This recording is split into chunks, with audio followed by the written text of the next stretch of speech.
है, इसे अखिलेश यादव 2017 के चुनाव में महसूस कर चुके हैं। हालांकि भाजपा इस बार जो तोड़फोड़ कर रही है उससे समाजवादी पार्टी पर ज्यादा फर्क पड़ता नहीं दिखाई दे रहा। समाजवादी पार्टी की तरफ से कहा जा रहा है कि अपर्णा यादव और प्रमोद गुप्ता जैसे नेताओं का ज्यादा जनाधार नहीं है, लेकिन भाजपा के लिए ये लड़ाई परसेप्शन वाली है जिसे वो इस चुनाव में बड़े कैनवास पर दिखाना चाहती है। मैं हमेशा से भारतीय जनता पार्टी की स्कीम से हमेशा से बहुत प्रभावित रहती हूँ। मन मन ढूंढन जाऊं कि ताहू छुप गए कृष्ण मुरारी।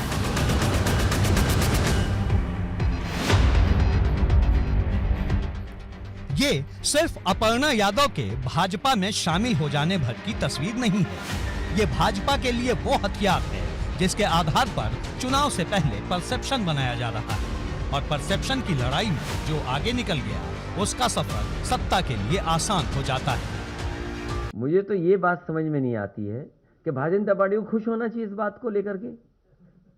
भारतीय जनता पार्टी जो आरोप लगाती है परिवारवाद का, कम से कम हमारे परिवारवाद को तो खत्म कर रहे हैं वो लोग। चुनावी युद्ध से पहले दल बदल वाली राजनीति फिर परवान पर है।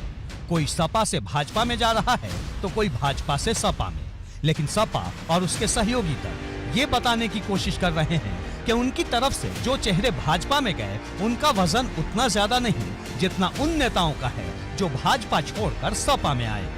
और ये बताने की जरूरत इस वजह से पड़ रही है क्योंकि लड़ाई परसेप्शन की है। अपर्णा जी अगर भाजपा में गई हैं तो इसको बहुत खुश नहीं होना चाहिए, वो भाई बहन का मिलन है। अपर्णा जी भी मूलतः बिष्ट समाज से आती हैं और हमारे मुख्यमंत्री जी भी बिष्ट समाज से आते हैं, तो ये भाई बहन का मिलन है, इसलिए इसको बहुत ज़्यादा नहीं जोड़ना चाहिए। कोई राजनीतिक चेहरा नहीं जुड़ा है, भाई बहन का मेल है, और भाई बहन के मेल पर भाजपा को इतना ज़्यादा इस्लाना नहीं चाहिए। अपर्णा के जाने से और स्वामी के आने से, स्वामी एक अपने समाज का लीडर है, एक पकड़ है समाज में, और अपर्णा एक अकेले जा सकती हैं, अपना वोट लेके जा सकती हैं, लेकिन अपर्णा ये सोचें कि हम समाज का वोट ले जाएं तो समाज का वोट तो अखिलेश यादव जी के साथ। तूफान हर तरफ उठा है, किसी के खेमे में कम तो किसी के खेमे में ज्यादा। भाजपा ने पहले मुलायम सिंह यादव की छोटी बहू अपर्णा यादव को अपने साथ जोड़ा, उसके बाद मुलायम सिंह यादव के साधु प्रमोद गुप्ता भी भाजपा के साथ खड़े हो गए। इस खबर ने भाजपा नेताओं की जुबान को और धार दे दी। देखिए, मैं ये मानता हूं कि समाजवादी पार्टी में भगदड़ मची हुई है। समाजवादी पार्टी के सारे दावे खोखले थे। समाजवादी पार्टी समाप्त पार्टी की ओर बढ़ रही है। समाजवादी पार्टी का गठबंधन केवल अपराधियों, माफियाओं, गुंडों और दंगाइयों के बलबूते चुनाव के मैदान में आना चाहता था और उन्हीं के बल पर चुनाव लड़ना और जीतना चाहता है। यूपी की सियासी जंग में परिवार वाली लड़ाई छिड़ी है, क्योंकि परिवार अगर टूटता है तो विरोधी चटखारे लेने लगते हैं। वोटर के बीच माहौल बनाने के लिए भाजपा भी यही बताने की कोशिश में है कि समाजवादी कुनबा आज भी एक नहीं है। एक बात आज स्पष्ट हो गई है कि अखिलेश यादव जी अपने परिवार को संभाल नहीं पाए।